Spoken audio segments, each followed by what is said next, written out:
lecture this morning, and I think, well, first of all, I was feeling, my energy level was low, so I think that was sort of perceptible, and also I don't think I was very clear on trying to explain this two-dimensional business. So let me try to take another stab at this, and then we'll go back to that calculation that I, messed up, ending the lecture on a high note.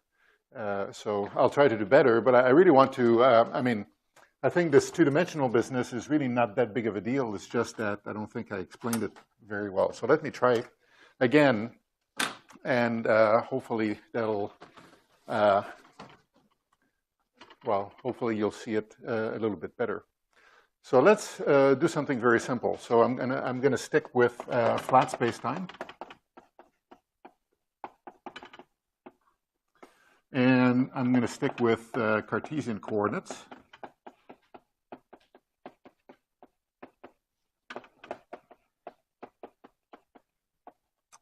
So first, let's reflect back on what we did in the time-like case last week.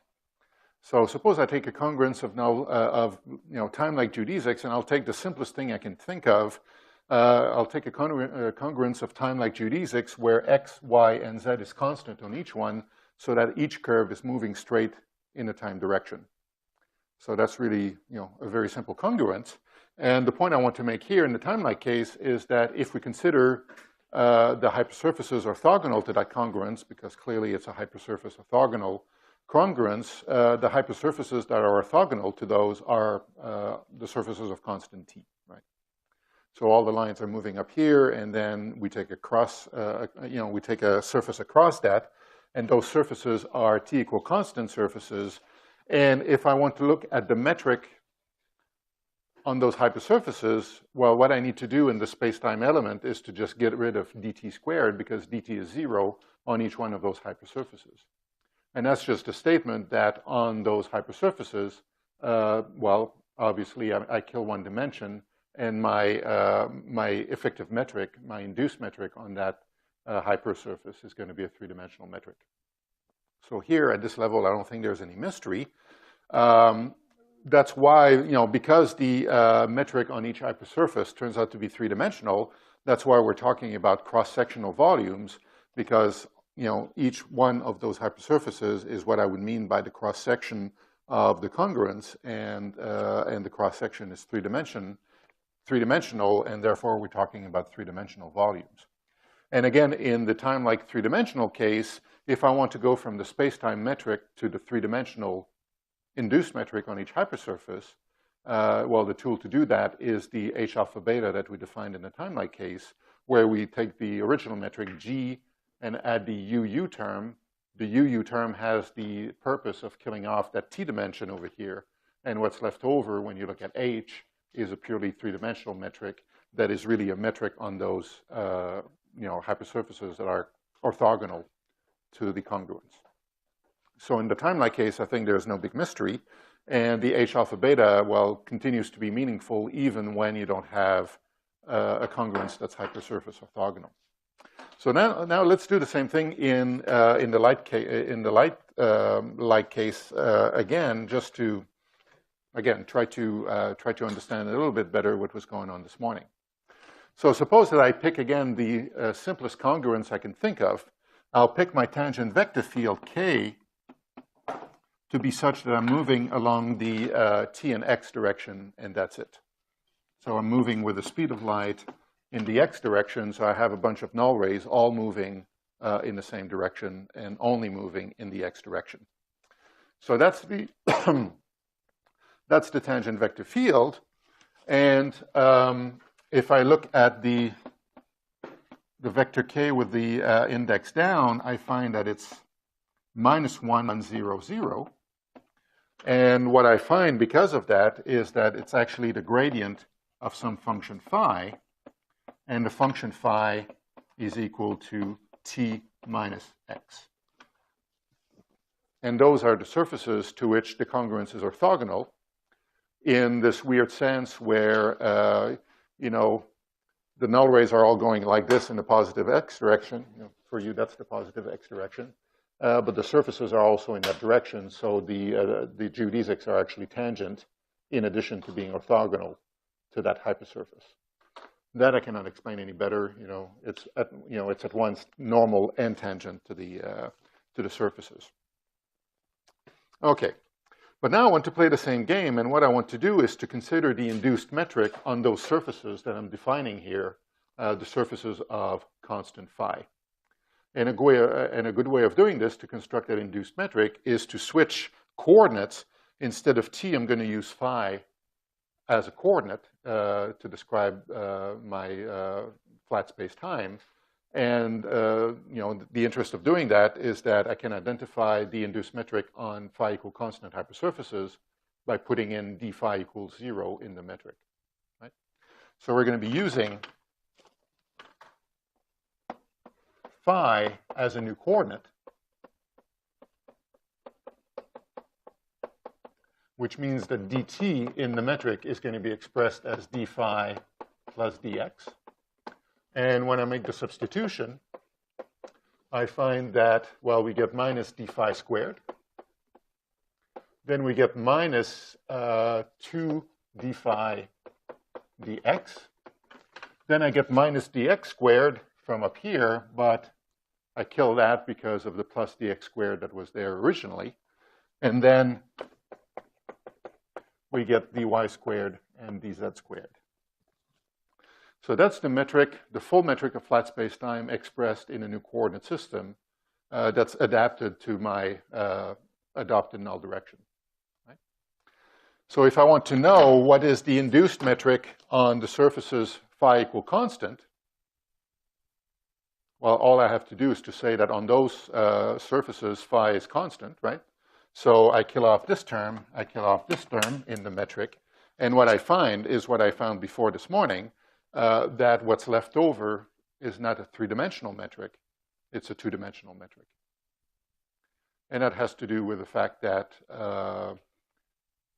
we get this degeneracy in the metric that comes from the null direction, and that's something that's, a very, generic feature of working with null surfaces, that the induced metric on those null surfaces is degenerate, and in fact, it's, in this case, directly, two-dimensional.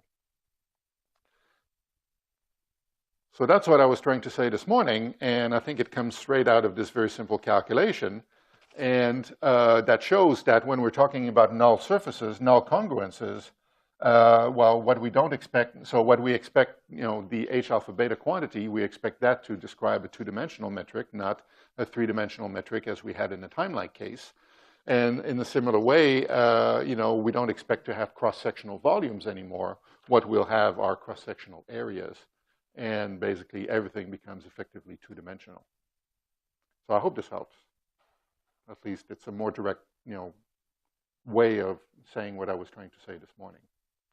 So that's more of this, the same along the theme that, playing with null curves, null geodesics, or null surfaces tends to be weird. And you tend to lose one dimension like this, and you have to be very careful and think about this very carefully.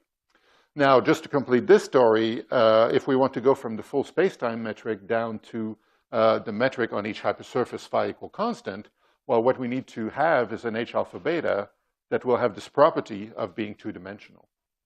And that's the thing that I constructed this morning, the G plus, NK plus KN. That thing is what is doing the right thing. So if I complete the calculation here and I consider an n vector that would be equal to 1/2 1 minus 1 0 0, that's the vector that points in another null direction, complementary to this first null direction over here. Well, the construction that I had this morning, where you just take the original metric and you add the Kn plus Nk things to it, that is something that turns a four-dimensional metric into an induced metric on those surfaces that's explicitly two-dimensional. So basically, that's why it's a bit more complicated, because we have to kill off two null directions to go from 4 dimensions to 2 dimensions. Whereas before, in the time-like case, we only had to kill that one time-like direction. So basically, that's what I was trying to say this morning. I hope it's a little bit clearer now. Is it clear enough anyway? So, yep. This is the only way phi equals t minus x. Is it the only way to construct these hypersurfaces that would give us the k vectors? Yeah, well, so the way it works is that first you're given the k vector. So first you're given the congruence. Yes. So you're given the k, the tangent vector field everywhere. And then you can check whether or not, and that may not be true. So, here I'm considering a case where k will be proportional or even equal to a gradient. That I get, by calculation. So phi, well, apart from constants, that's the only function such that the gradient is equal to k. That's a relationship that may not hold in general, so I may not have a hypersurface orthogonal congruence. What was your question? So is it a unique hypersurface phi, or is it? It's a family. It's a family, right. Apart from constants. Yeah, apart from I'm not worrying about. So phi is constant on each hypersurface. But yeah, it's unique because, well, you just integrate this, right? So you just construct a phi such that the gradient is everywhere equal to that, and it's a unique solution apart from constants. Sorry, the question was stupid. I'm sorry. No, I don't think it was. It's a good question. Any other questions? Okay, so let me now go back to the calculation I was trying to do previously.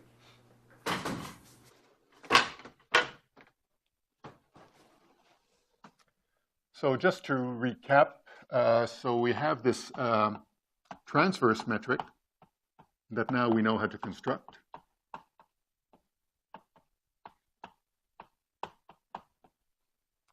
And it has all those properties that I listed before. We have the deviation vector that satisfies this equation over here.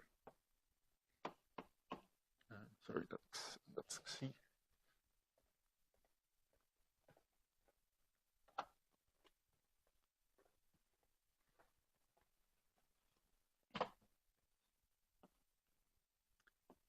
Where B alpha beta is again defined to be the gradient of the tangent vector field. And that is something that tells us something about how Xi varies as we move up along the congruence. But as we talked about this morning, we have to do a little bit more work behind this because we want to kill off an eventual component of Xi along the direction of K. And as we saw this morning, we need to apply the projection operator to do that. So that's not quite the starting point we want, but it's going to be part of the calculations we have to do. One thing I didn't say this morning I should have is the statement that, like what we had before, B is orthogonal to K. For the same reason that B was orthogonal to U in the time-like case, it's exactly the same calculation. So from this angle, we get that K alpha beta is just K alpha semicolon beta, but that's just the same thing as half K alpha fully differentiated with respect to beta. And because K dot K is 0, this is 0 everywhere. And then from the other direction, this is K alpha beta semicolon beta K beta, and that's 0 because of the geodesic equation. So our tensor B is orthogonal to K, which is a good thing, but we're going to want to turn it into something fully transverse by making sure that it's also orthogonal to N, right? So what we're trying to do here is to make sure that everything is defined only in the transverse space so that we can really talk about the transverse properties of the congruence. So having selected a reference geodesic, I want to talk about the deviation vector in the transverse subspace. I want to talk about the relative velocity in the transverse subspace, and I want to do everything in the transverse subspace.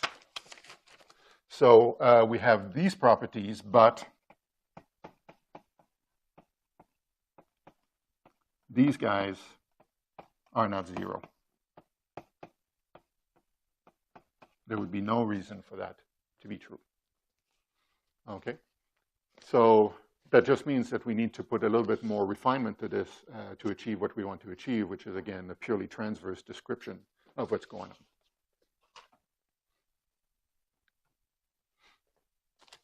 Okay, so going back again to what we were doing, we've defined this to be the transverse part of the deviation vector. And that has, the required properties of having no components along K, no components along N, and only components in the transverse subspace. So that's where we were. And what I was doing before we broke for lunch, I was in the middle of calculating the rate of change of that vector as we go up the congruence. So let me just start from this definition. So we take all of this and we differentiate with respect to K.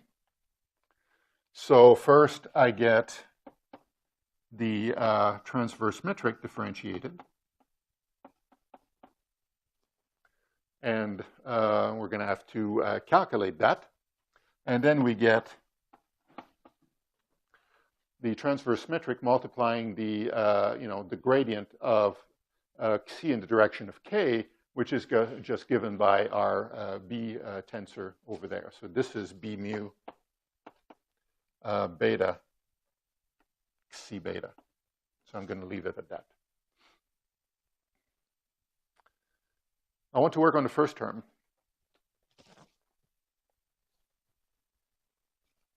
This over here is the metric plus the other two terms.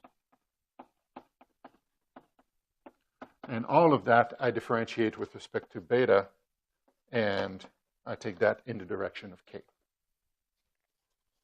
Is there? Where is what, sorry? Oh, there's a C missing, that's right. Thank you. Right. Okay, so the first term gives me nothing.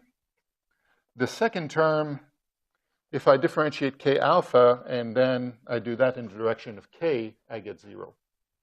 But I won't get anything, I won't get 0 from here. So this is equal to K alpha that multiplies N mu differentiated in the direction of K. And this I multiply by Xi. And then from the second term, I would get, so I differentiate N in the direction of K, and this is not 0, but then I multiply by K and Xi together, and that's 0, right? So K and Xi was, was declared to be 0. So K was declared to be orthogonal to Xi at the very start. So that term is 0, and now what I have to do is to keep N alone, and, well, again, I get 0, because when I differentiate K in the direction of K, I also get 0.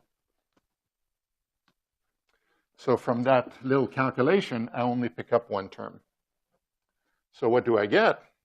So going back to the full calculation, we get this guy over here, the last term. I'll write it first.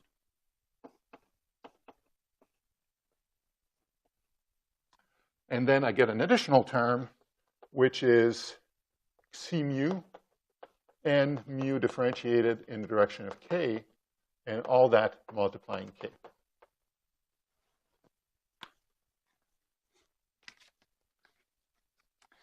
Okay.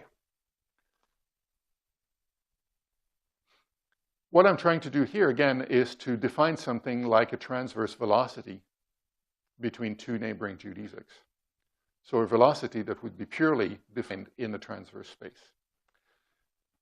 What I was trying to do is, well, first what I did was to define a purely transverse deviation vector, and then I differentiated that along k, and that's a notion of of relative velocity between my neighboring geodesics. But I recognize here that I have a term along k, which means that this vector that I'm constructing here, this relative velocity, is not quite the one I want because it has a component where I don't want to be. And what I need to do is to kill that by, again, taking a projection into the transverse subspace. So this is what I get. I can't deny this. But what I can say is that this is not quite the notion of relative velocity I wanted to have.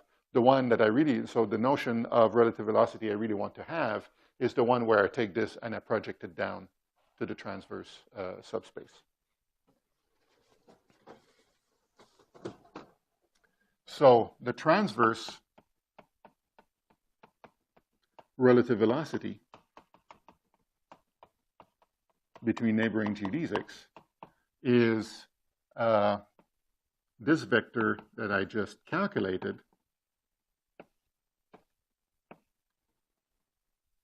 that I'm going to project. In other words, I'm going to take this, so there's an alpha over here, and I'm going to apply a projection operator on that.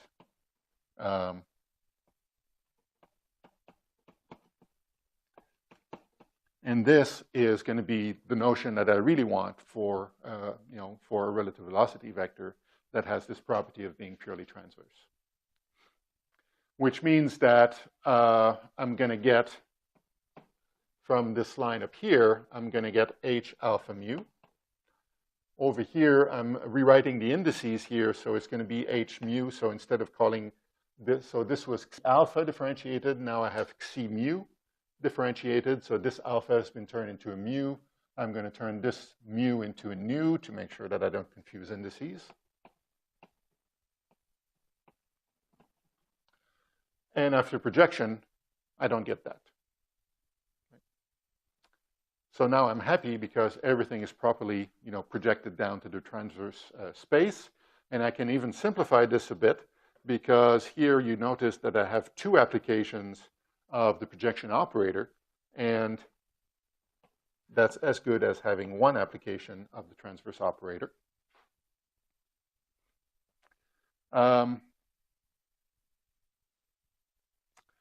One thing I can do also is to replace this by xi beta with a tilde on it, plus whatever term I need to make this right. So, there was a xi dot n component here along k. So the difference between the original xi and the projected xi is something that involves a term in k. So that's something, I didn't write it down on the left, but that's something we saw this morning. Something that comes out of that projection operator over there.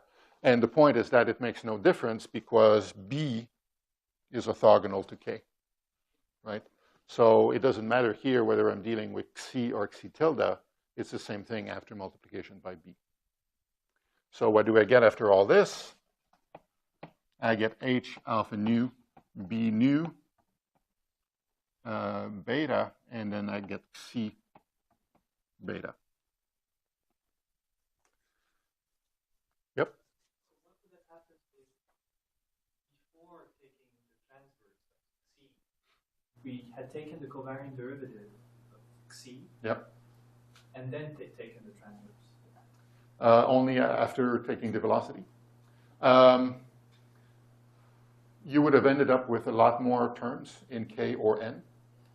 And, but after full projection, it would have all, settled down anyway. So I think you can proceed like this. So it would settle to the same thing? Yeah, I think so. I'm not completely sure, but I think so. So what I prefer to do is to just, take a projection at each step, and then that's what we get. But I think if you projected just at the end of it, I think that would be, it would be the same thing.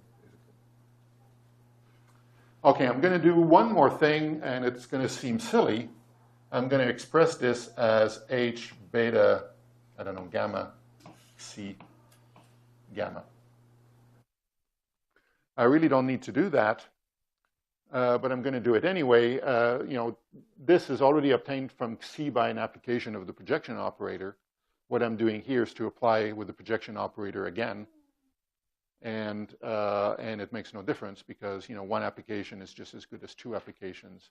So this makes no difference. But the reason for doing this is that now I have the two projection operators acting on B, and I can define a purely a purely projected B out of this. So just to finish off here, we get H alpha nu, H beta gamma,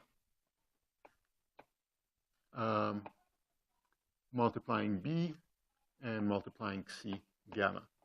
And the reason why I wanted to do this, as I just said, is because I want to apply the projection operator on each index on B and define that to be a fully projected B. And let's see, this would be B alpha gamma. Okay, so that's my final result. So the purely transverse velocity between two neighboring geodesics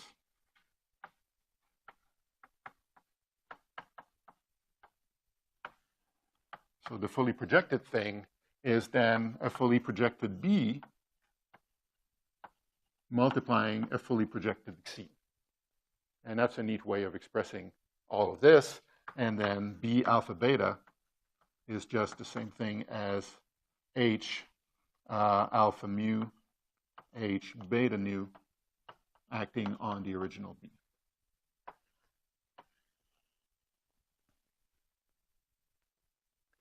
So at this stage in fully projected form, I have what I really want.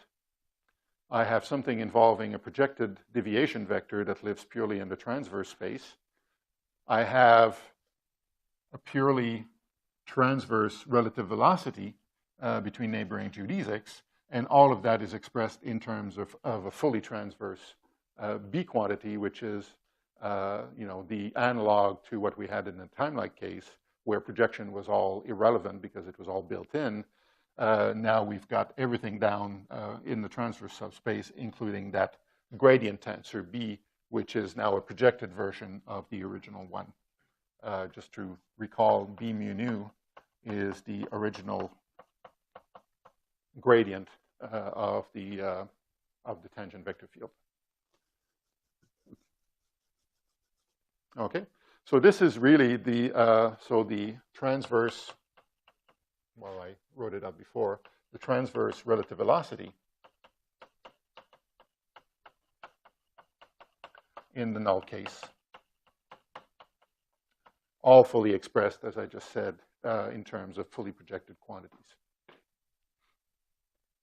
And it's that B tensor, the projected B tensor, that I want to now decompose into irreducible quantities.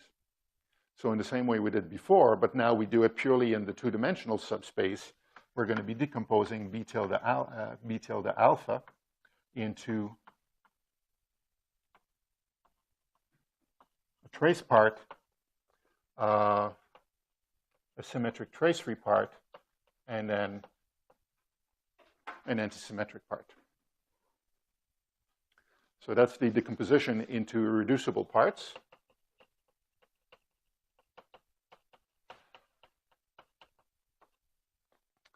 Theta is going to be the expansion scalar in the null case. That's given by the trace of the projected B. But because B tilde is now fully orthogonal to both K and N, taking the trace with H or taking the trace with G is exactly the same thing.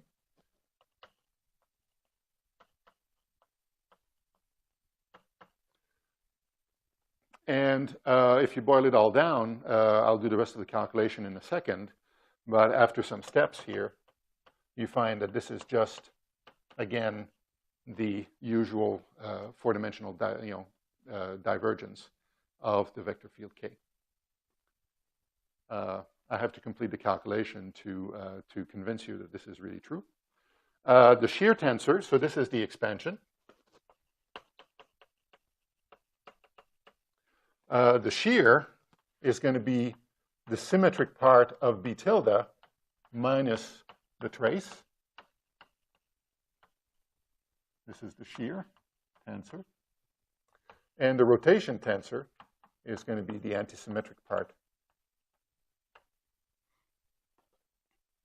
of B tilde. And that's the usual decomposition. The only thing that changes is that because now we're dealing with dimensional transverse space instead of a three-dimensional transverse space, basically we're losing some components.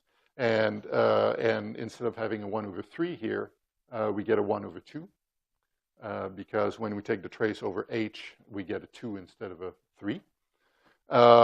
The interpretation of these things is more or less along the lines that we saw before, except that, again, we're dealing with a two-dimensional space instead of a three-dimensional space.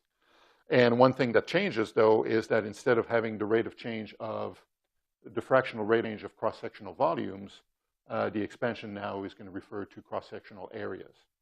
So because my induced metric in the subspace is two-dimensional, when I take a cross-section of the congruence, I get areas, I don't get volumes. And what will change under the flow of the congruence is going to be those areas. And theta is going to be the rate of change of the fractional rate of change of cross-sectional areas.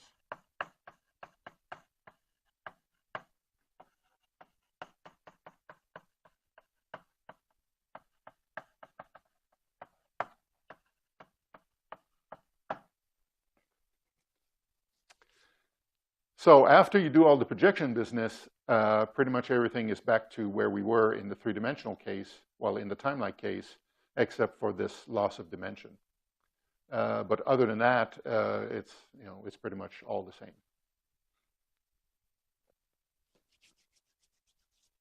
Okay, let me fill the gap here, and let me be a bit more explicit about B tilde, because here I have it in definition form.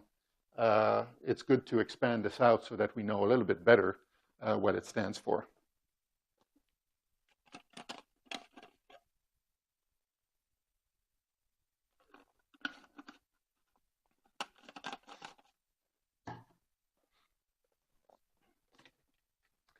Okay, so let's calculate B tilde. So B tilde, we just applied the definition. So the first H is delta mu alpha plus k mu n alpha plus n mu k alpha. So that's the first H. The second H is delta nu beta plus k nu n beta plus n nu k beta. And all of that is acting on B. So let's just multiply through. So I'll consider these factors first. So first we act with the Kronecker delta. So we change the nu into a beta. So we get B mu beta. And then we get 0 because k multiplying B gives 0. But this guy is n multiplying B, and that's not 0. So the second term that we get is plus k beta, and then we get n multiplying B, and that's not 0. So we have to keep that. Okay, so it's not so bad after one stage. So now let's multiply this through. So apply the delta on that. So we change the mu into an alpha. So we do that here, and we do that for the second term.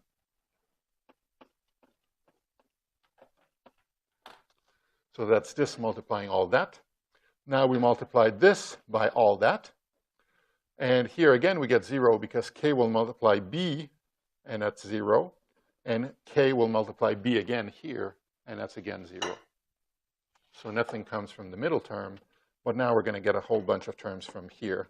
So now we get k alpha, and we get n multiplying b.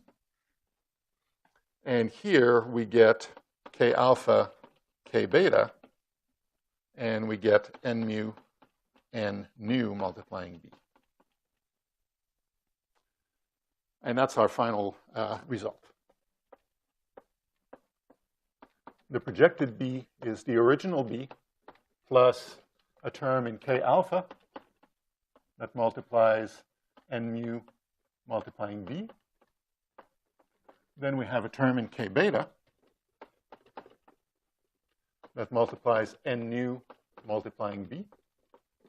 And finally, we have K alpha, K beta that multiplies N multiplying B.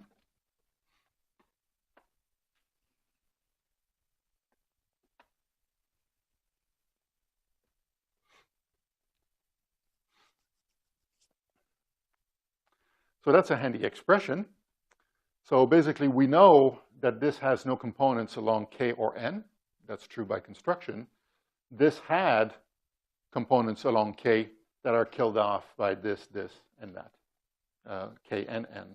So those terms here are designed to kill off the ones that were originally here, so that this guy here has no components along K and N. It's a purely transverse tensor. Okay, why did I need this? Well, now I want to go back and take the trace and see what we get when we take the trace. When we multiply on the left by the metric, the inverse metric, so from here, we get the trace of the original B. When we raise the index here, we end up multiplying K by B, and that's 0. When we apply the inverse metric on this, we end up multiplying K by B, and that's again 0. And here we end up multiplying K with itself, and that's 0. So in fully projected form like this, it's obvious that we get nothing else. And this, of course, is the gradient of K. And as advertised before, we get the four-dimensional divergence of the K field. All right. So one thing that's coming out of this, to go back to something we talked about this morning, so we all recognize that the choice of N is not unique. N has 4 components, but we only give it 2 constraints. So that there'll be lots of solutions to that. It's not a unique solution. As a result, the transverse metric is not unique, and the selection of the transverse space is not unique. So that's something we have to live with.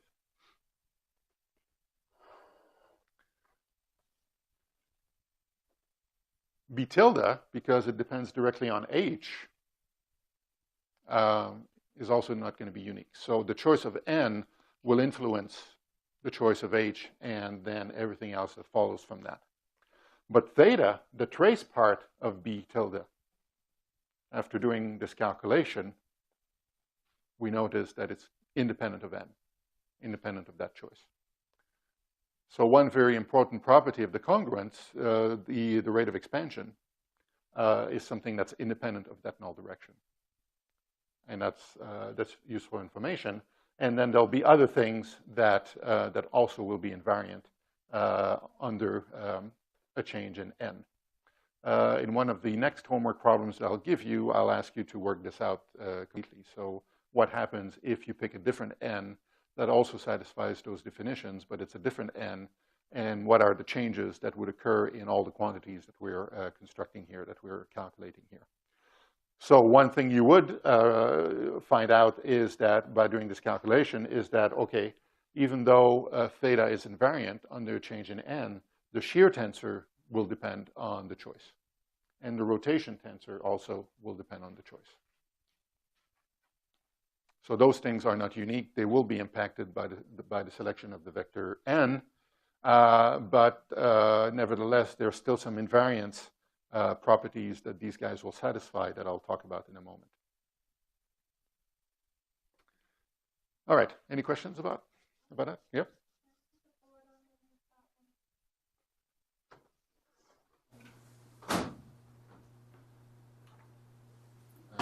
Yeah, I'll just keep it here.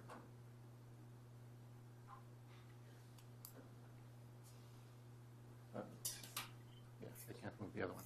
Okay. Any other questions? Okay. Yep. They say the rotation depends on your choice. I assume that if it's 0, it'll be 0 for all choices. Yeah. I was going to say that in a moment, but that's absolutely true. Because, of course, one of my next topics is going to be the statement of Frobenius theorem, and we're going to be establishing that when omega is 0, we have hypersurface orthogonality, and that has to be invariant under a change in n, and that's going to be true.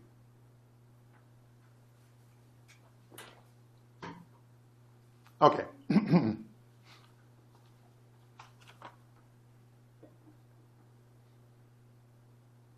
fact, I was ready to talk about that right now. So that's just the basic setup. So we have our basic kinematic quantities here, the tangent vector field. We have, the projection operator that allows us to define the transverse subspace. We have the projected deviation vector. We have the projected relative velocity. We have the projected B field, which is the projected gradient field for our velocity vector.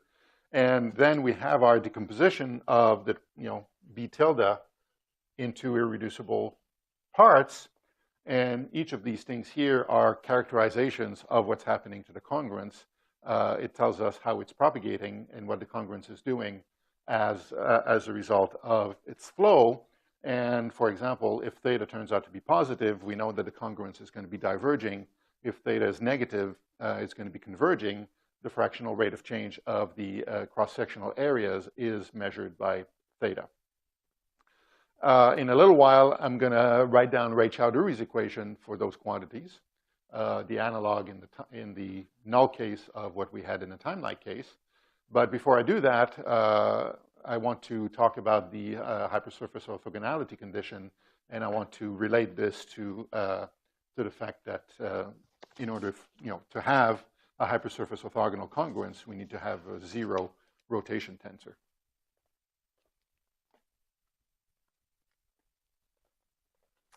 I want to keep this one, so I'll move it up.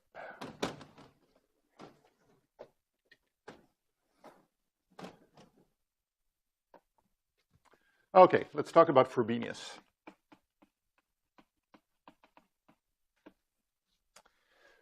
It's pretty much the same story, but because it's null, we have to be maybe a little bit more careful. And we have to be a bit more careful because of the need to project. So I want to run through the argument. So the congruence is hypersurface orthogonal in this weird sense.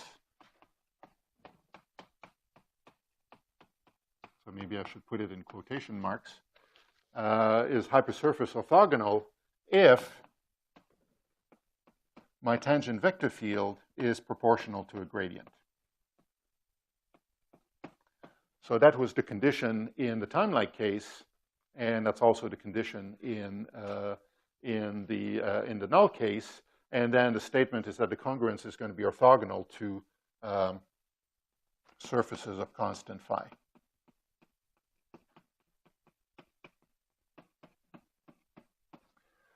The reason why I'm putting orthogonal in quotation marks is because now we know that what I mean by orthogonal is this weird thing where it is at once normal and tangent to that surface, right? So a null congruence that's hypersurface orthogonal really means that my geodesics are running into the surface instead of running out of the surface like we have in the timelike case. So it's orthogonal in that weird sense that things are orthogonal to themselves. I should really say tangent or surface forming. Congruence is hypersurface orthogonal, or better said, surface forming or surface tracing instead of hypersurface orthogonal. But we're allowed to say orthogonal because, again, K is orthogonal to itself. So K is orthogonal to the normal vector, which is tangent to the surface. Anyway, there's no avoiding that. Okay. So what I want to do is to basically use this relationship here, which is given to us by this hypersurface orthogonality situation, and try to prove that this means that omega has to be vanishing. So I'll prove it this way. I won't prove it on the way back. That's a little bit harder, but I think that's going to be enough to sort of tell us that this is really what's going on. Okay. Well, we have the tangent vector field, so I'm going to basically play along with the same method that we used for the timelike case. But what I'm going to have to do on top of that is to take the projection. So I'm going to have to project everything down to make sure that I end up with a statement about B tilde. So the gradient of the K vector is going to be, there's going to be two components to that. We're going to differentiate the scalar function twice, and then we're going to differentiate phi, and then differentiate mu, like that.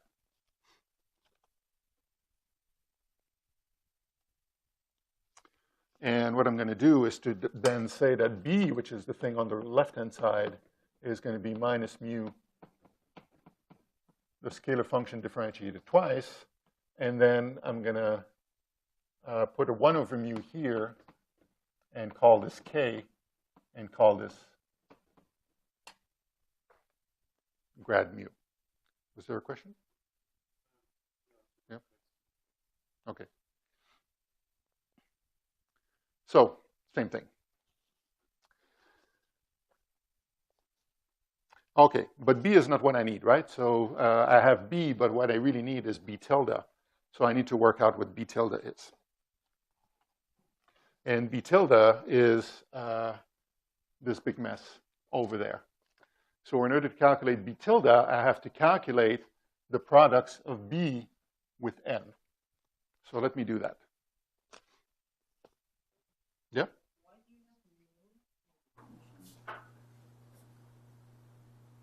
Oh, okay. So in all the simple examples that we played with, it turned out that K was not just proportional to a gradient, it was equal to a gradient. That's a little bit too specific. So what I want to say by hypersurface orthogonality is that the normal vector to a surface has to be directed along K. But there's no requirement that they have to be equal to each other. They have to be proportional to each other, not equal to each other. Because usually in time like this, mu is a factor to normalize the tangent K. But here it's black. So is there a condition on mu? No, there's no condition on mu. So the point is that, well, K is something that's given to us, right? So we have the tangent vector field. There's no guarantee that K would have been normalized ahead of time so that it would be equal to a gradient. In general, it's going to be proportional to a gradient. So I'm just buying in this this extra flexibility here.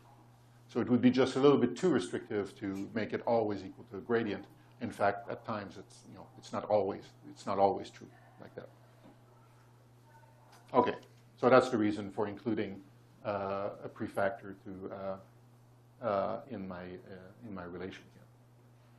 Okay, so going back, so now I have B, I'm in good shape, but I really want B tilde, and in order to get B tilde, I have to calculate all of those things over here. So that's where we need to do a little bit of a side computation. So if I multiply B on the right with N, I'm going to get minus mu, and then the scalar field differentiated twice, and then we multiply by N. And what I get for the second term is K alpha, and that multiplies the gradient of mu in the direction of N. So I have that. If I multiply on the left by N, I get something a bit different. So if I do, so the second term I need is where I multiply on the left, so I get B nu beta in this combination. So now I get minus mu B nu beta N nu for the first term. But here I get minus mu, so here I'm going to multiply n with this k, and I'm going to get minus 1 from that, and I get that as a result.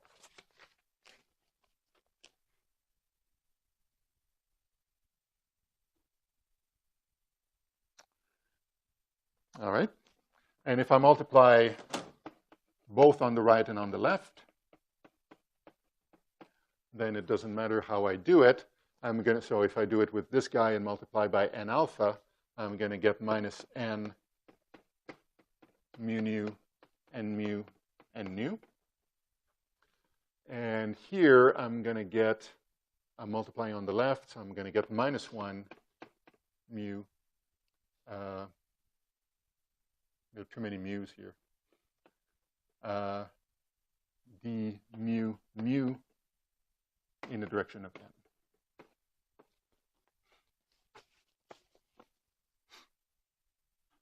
Okay, so all of that is a bit tedious, but now we can put it all together.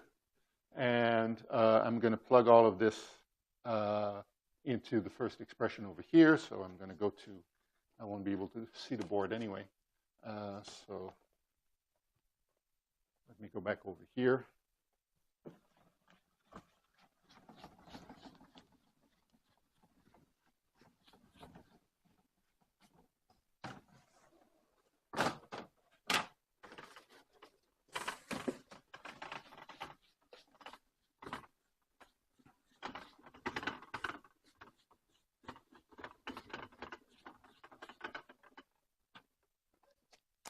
Okay, so I won't be able to do that in real time, but B tilde is the original B that I had, which is still over there somewhere. So it's minus mu phi differentiated twice plus 1 over mu. Am I missing minus signs? I'm missing minus signs. No, I have no minus sign. Minus mu and then plus mu k alpha d beta mu. So that's B by itself. And then I take this guy over here and I multiply by k.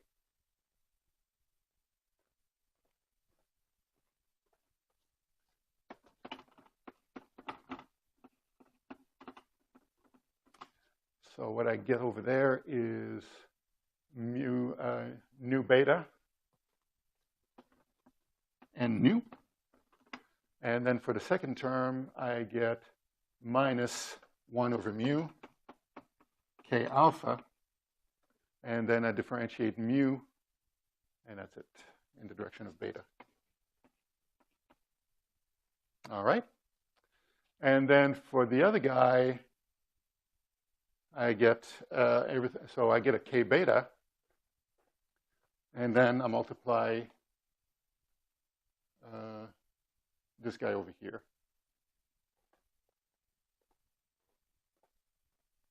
So I get a minus mu k beta. I get phi differentiated with respect to alpha first. Sorry, I should have planned this better. Alpha first and then mu. And then the other term is plus 1 over mu. I have a k alpha, k beta. And I have mu differentiated in the direction of n.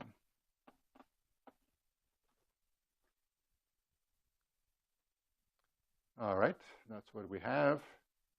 And finally, we have the k beta, the k alpha, k beta term. So now we go back to the last line. We get a minus mu. We get k alpha, k beta. We get phi differentiated with respect to mu and nu, and then we multiply by n. And then the last term, minus mu, k alpha, k beta. And then we get what? We get, again, mu differentiated along n. Okay, well, it's a bit tedious, and it's a bit tedious because we had to do all those projections.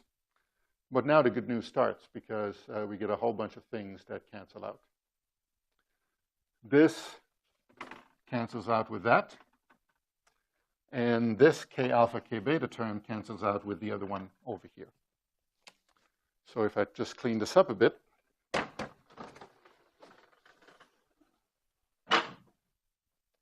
we get that b tilde is equal to minus mu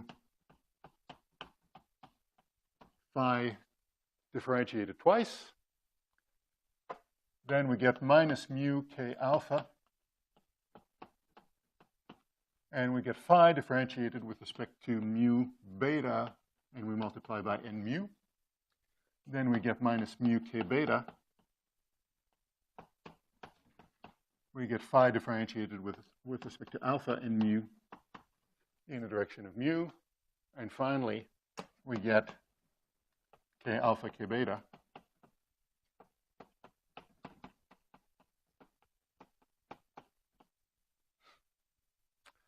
big long expression. What does it tell us?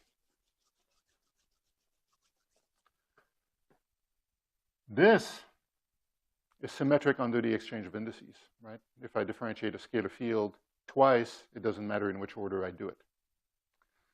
So this is symmetric. This is symmetric. So at least two terms in my b tilde tensor turn out to be symmetric. If I exchange alpha and beta, I get this. So under the exchange, this goes into that, that goes into this. So those two terms together are also symmetric. The only catch here is that, well, I have to switch the ordering here, right? To produce this symmetry, make it obvious, I have to switch the derivatives here.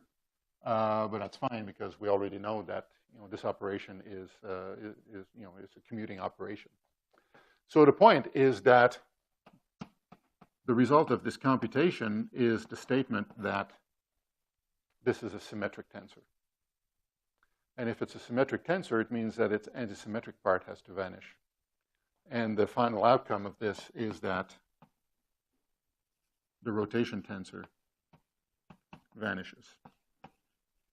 So the logic, so the proof involves a long computation, but the logic is that we start from this this expression over here, which is just the statement that the congruence is everywhere orthogonal to a family of surfaces, the surfaces of constant phi.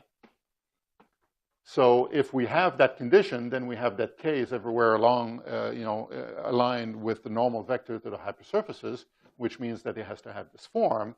We use this, we accept this, we go through the calculation, and we find that, yes, the rotation tensor has to be equal to 0. So the theorem says that we have hypersurface orthogonality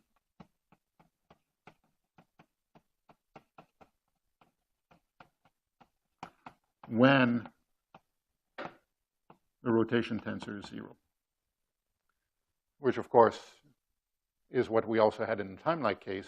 In the time-like case, it was a little bit more obvious, but here we get that, even though the computations are a bit longer. And then, so I proved it this way. With a lot more work, I could prove it the other way around. So the full statement of the theorem is that it's if and only if. So we have a hypersurface orthogonal congruence if and only if the rotation tensor vanishes. And again, hypersurface orthogonality means that we have, a null vector field, and the surfaces to which it's orthogonal is tangent to the so the vector k, the vector field k, is at once normal and tangent to those surfaces. So k is both normal and tangent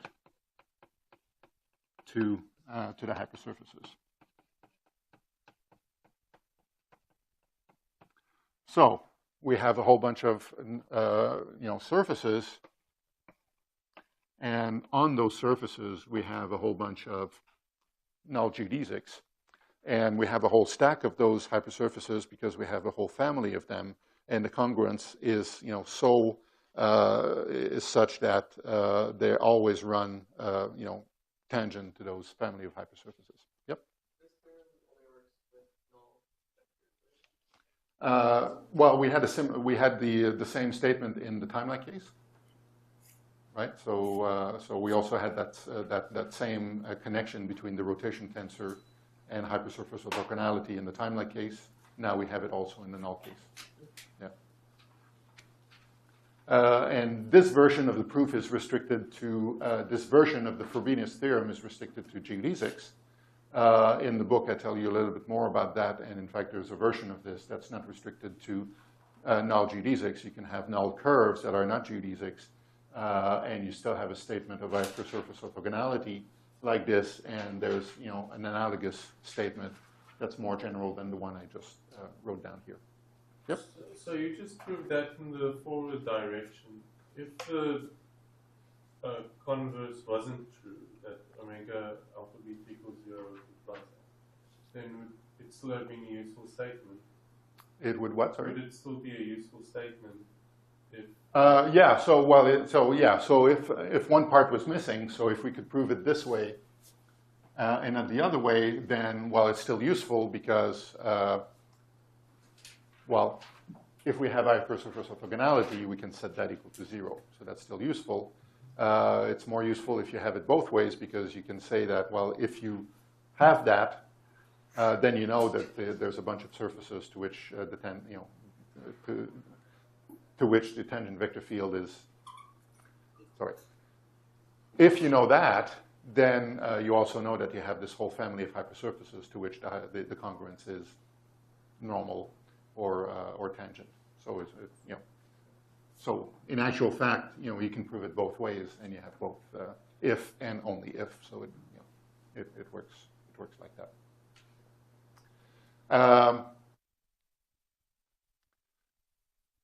The reason why it's useful the other way is because given k, if you're presented with a tangent vector field k, and it looks horribly complicated, you may not be able to figure out that it's actually the gradient of something. It may be impossible to find, the tangent vector, the scalar field phi, such that that vector field is tangent to it, is the gradient of that.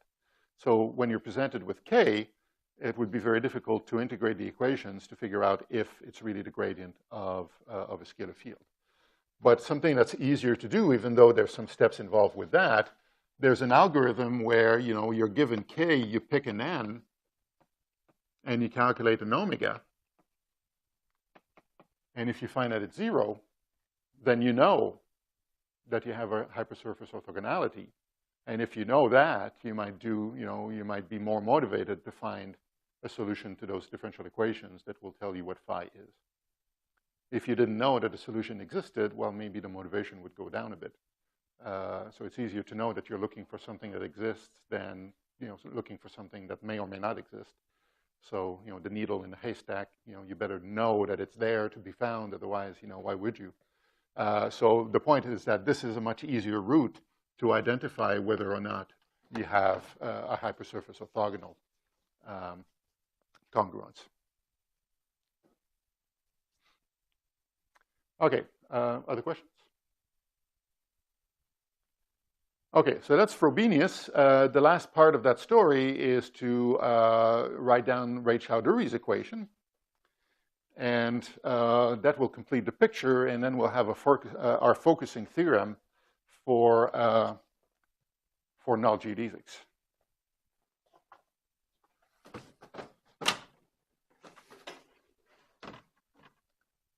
Okay, I'm done with that.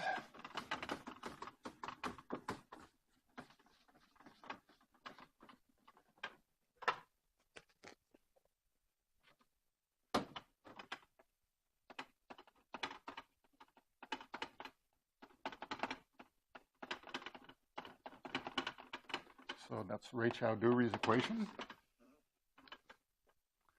The good news here is that we don't have to do any more computation. So all the steps that we carried out when we did it in the timelike case, they just carry over unchanged. So all the steps are exactly the same, and this is a situation where we don't need to worry too much about projection.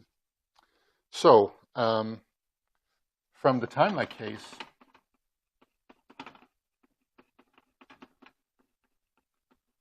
directly importable to the null case, we had this equation for the rate of change of the expansion as we follow the congruence, and we had it in terms of the square of the B tensor minus a term involving the Ricci tensor. So it's exactly the same derivation. The only thing that changes is that instead of having UU here, I have KK because I decided to call UK. But other than that, there will be no other changes. And that's something that follows straight from, just following the steps again from the timelike case. We have to multiply B with itself. But what I really want to come out of this calculation is something involving B tilde. So what we would want to do here is to take this big mess over here and put B on the right-hand side and throw everything else on the left-hand side and then calculate the square of that. So that's a bit of a messy thing. But in fact, it's really not that bad. Because, for example, suppose that I calculate B tilde squared. So let's imagine doing that. So I take B tilde squared, I multiply by B tilde. So B tilde multiplied by B tilde. So let's imagine, squaring that big thing over here. Well, the first thing I would do is to square B. That's what I have over there. The next thing that would happen is that I would multiply B by that. That's 0. Then I multiply B by that, 0. By that, 0. All right, lots of zeros, that's good. Now we multiply this, well, by that, we've done that before, that's 0. Multiply this by that, 0. Multiply this by everything else, 0. So basically, all the other terms are 0. So because B tilde and B differ only by terms involving K, when you square all of this, you find that all the K terms disappear. And the point is that the square of B tilde is actually the square of B itself. So that's a calculation we can do very quickly. We don't even have to write it down. I can claim, and you've agreed with me, that for once, the business of projection is very simple. And now we're really in good shape because squaring this is very easy because, again, we get no interference from the separate parts. Right? When we square this, we get h multiplying h. We get our factor of 2, and that kills off this factor of 2. Anyway, so there's factors of 2 in here. So we get something involving theta squared. When we multiply this by that, we get 0 because sigma is by definition trace-free, and multiplying by h means taking the trace. And when we multiply h by omega, we again get 0 because this is symmetric, this is antisymmetric. So we get a term in theta squared, we're going to get a term in sigma squared, we're going to get a term in omega squared. And the same separation that we saw in the timelike case is, is seen again here. So bottom line, the statement of Wright-Choudhury's equation is very similar to what we had before. Instead of a minus 1/3, we get a minus 1/2 theta squared. And then we get sigma squared. We get plus omega squared. And then we get the Ricci term.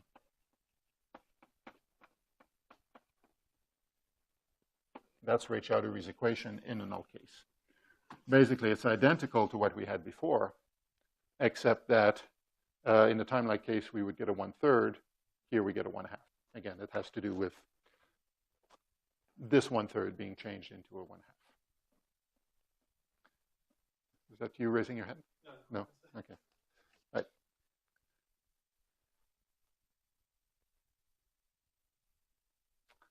Well, that's a very nice equation. And it's nice in this case, and it's even nicer than what we had in the time-like case.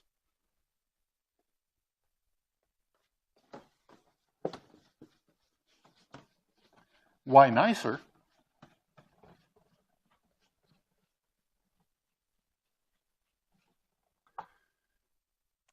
In the time-like case, when I wanted to go from this equation to prove a focusing theorem, I had to declare that my congruence had to be hypersurface orthogonal. Well, I still have to do that here. But it turns out to be far less restrictive in the null case than it was in the time-like case. Because often when we want to apply the focusing theorem, and at least that's how we're going to apply it when we talk about black holes, we're going to be given null surfaces. We're going to be given a null surface, and a null surface is always such that you're going to have a network or a congruence of null geodesics running across it. So here, the way we approach the situation is that first we're given the congruence, and we ask whether or not there's a bunch of hypersurfaces that are orthogonal to that congruence. And the answer is not always yes. The answer can be no. But if you're given a null surface, like you're given an event horizon, then it's guaranteed that on that null surface, there's going to be a congruence of null geodesics running along it. And that congruence, obviously, is going to be hypersurface orthogonal. So for those situations where you're given the null surface, that term automatically goes away. And in those situations which are very relevant, we have a focusing theorem. So focusing theorem.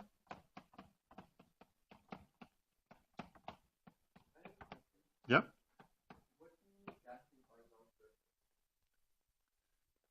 It's a surface. Okay. That's a good question. I won't write on this board.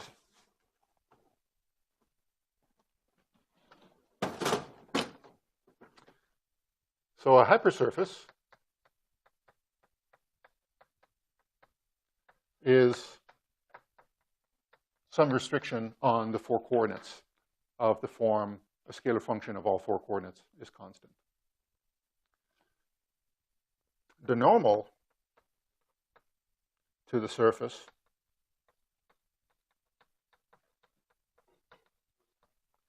is proportional to the gradient of that scalar function. A null surface is a surface for which the normal is a null vector.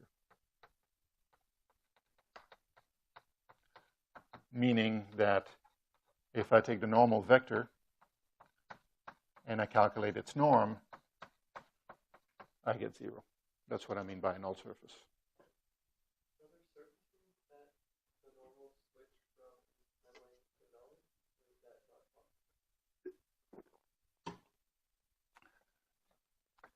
Here's a space-time diagram, Tx,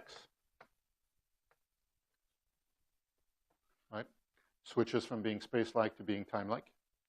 And there's going to be a section over here that's null. Or I can draw a null surface that decides to go time-like, that then decides to go null again, that then decides to go space-like, and so on and so forth. So surfaces can do whatever they want, right? They don't have to be material surfaces. A word line, if you're a massive observer in space-time and you're moving around in space-time, your word line has to be time-like. It can never turn around like this and decide to be space-like. That just don't happen. So if you're following the motion of a material body, this will never happen. But a surface in space-time is just some mathematical boundary, and it can do whatever it wants, right? You can, so there's really no restriction like that. In that case, only this portion of the surface and this portion of the surface would actually be null. The other portions would be either, space-like or time-like. Okay, so back to the focusing theorem. So the first condition is that we have a congruence that's hypersurface orthogonal in this weird sense.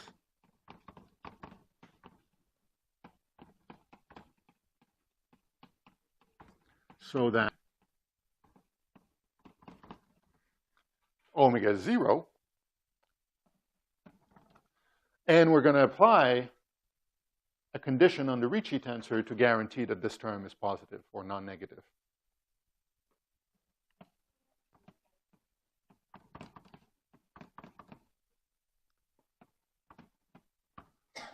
And that's called the null energy condition.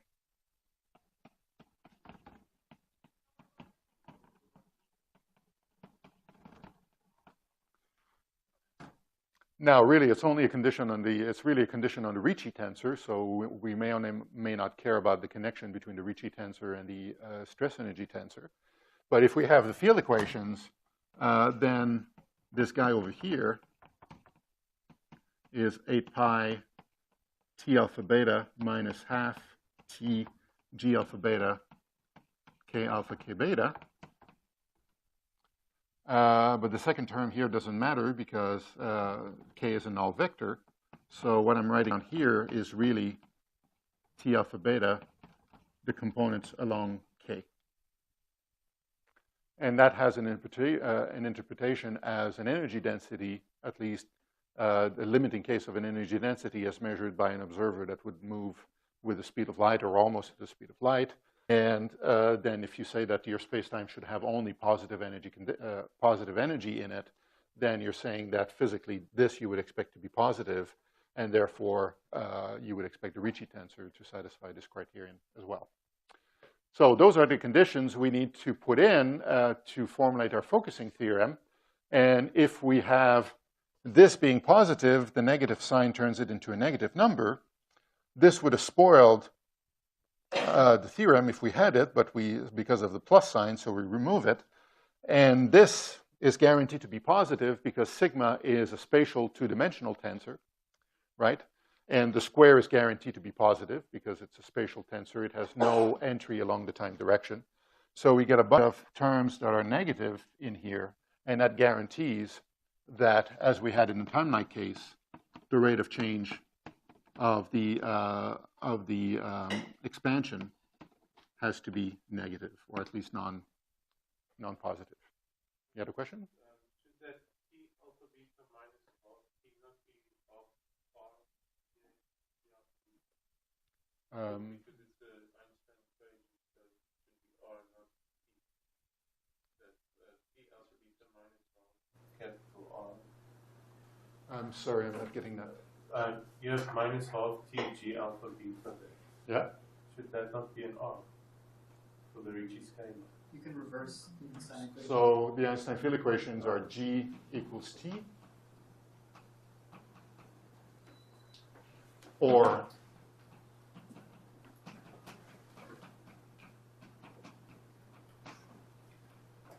those are two ways to write down the field equations. And you can check that they're equivalent by taking the trace. So the trace of the Einstein tensor G is minus the trace of the Ricci scalar, which is 8 pi times the trace of the integer momentum tensor. So when you put it all together, you can go from here to there. Right, so that's the statement of the focusing theorem.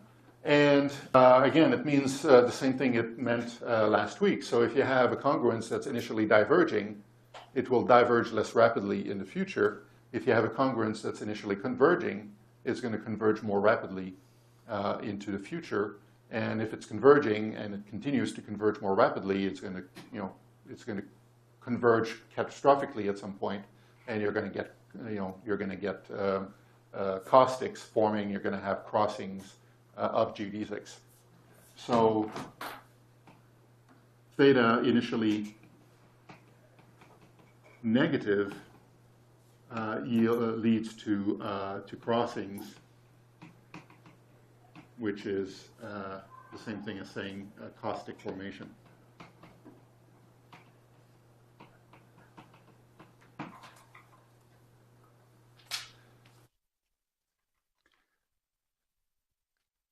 that turns out to play a very important role in the context of black holes, because again, in the case of black holes, we are given the event horizon, which is a null surface. It's a boundary between the inside and the outside. It's a causal boundary in your space-time. If you don't want to lose the black hole, if you don't want the black hole to stop being a black hole, or said better, if you want a black hole, that boundary has to exist forever, right? You can never leak out of the black hole, so that event horizon cannot have any holes in it. So it has to exist in the future. The congruence that's everywhere tangent to the event horizon cannot have crossing points, because if it had a crossing point, you could not guarantee that after crossing that the geodesics would stay on the surface. If you have caustics forming in a congruence, even if it's congruence, even if it's hypersurface orthogonal, after crossings, all hell breaks loose and you can leak out of the surface. So black hole event horizons cannot have caustics like this. And therefore, you cannot have a place on the event horizon where the expansion starts out negative. Are you going to say more about that in another lecture? Oh, of course. You know, when we talk about black holes, I'll give you the full story, and I'll tell you a lot more about this. This is just a little bit of a preview. But the point is that if you have an event horizon and you want to keep it, you cannot have caustics. If you don't want caustics, you cannot have anywhere on the horizon that has a negative expansion. That is, you cannot have converging geodesics. The null geodesics cannot be converging. If they are converging, they will keep on converging faster, and that's how you're going to get acoustics. Therefore, your event horizon has to be such that the geodesics are either expanding or remaining stationary. That's the area theorem. What was wrong with caustics? You said it leaks out of the surface. I didn't get that point. No, it's not obvious. It's not meant to be obvious. The point is that, so if you have a nice null hypersurface, if it's to be a smooth hypersurface, if it's to be a hypersurface defined over, a big range of times, it has to be true that the congruence that runs on it is also smooth. And it cannot have singularities in it, and it cannot have caustics in it. If you had a situation where you had a hypersurface for a while and you had caustic formation, you cannot guarantee that there will be a hypersurface on future of caustics. That's what I meant by leaking out of the surface. So if you have a singularity in the congruence, you cannot guarantee that the surface will keep on existing as a smooth surface. And the way I like to think about this is just that, well, picture you have the surface, you have the surface, you have crossings of geodesics. Well, after crossing, you've created a singularity in the flow of your null geodesics. The future behavior beyond that singularity is not predictable. And therefore, you cannot guarantee that the geodesics will stay on the surface as opposed to crossing out or in. That's what I meant. But maybe my point is, we know that singularities exist in nature. Yep. So why, to avoid singularities of this kind, say that they shouldn't exist? Or okay, they do exist. They certainly do exist inside black holes. But if we are going to talk about black holes, we have to talk about event horizons that persist. And if you don't have an event horizon that persists, you don't have a causal boundary in your space-time between the exterior of the black hole and the interior of the black hole. So if we're going to talk about black holes at all, we have to talk about a smooth event horizon that extends forward in time forever. And if we want that, we have to have a congruence that doesn't converge. And if the congruence is not converging, it's either expanding or keeping still. But if it's not converging, that means that the area of the event horizon cannot be decreasing. That's the area theorem.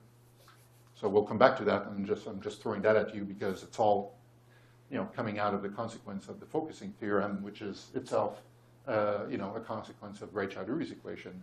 But that's just to tell you that there's a lot of power here that will tap when it's time to talk about black holes. There's a lot of very good stuff here. One final remark, and then I'll quit. we've talked about things not being unique because of this non-uniqueness of the vector n. It would be disturbing if this beautiful theorem, for example, would only be valid for one choice of n and may not be true for other choices of n. So the way it goes is this.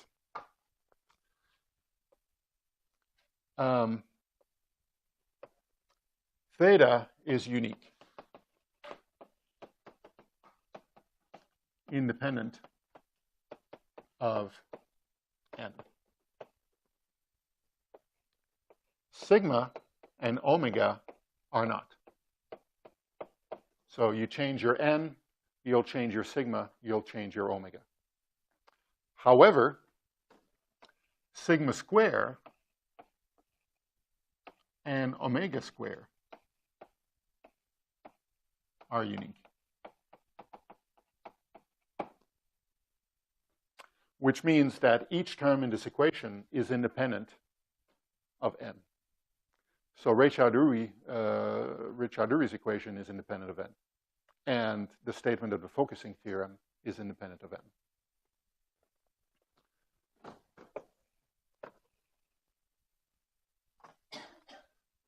This being unique and sigma being a spatial tensor means that if, for example, you find that sigma is 0 for one choice of n, it's got to be 0 for all choices.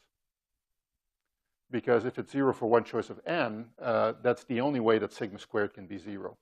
And if sigma squared is 0 and it's unique, then it's got to be, so sigma squared being 0 means that sigma itself has to be 0.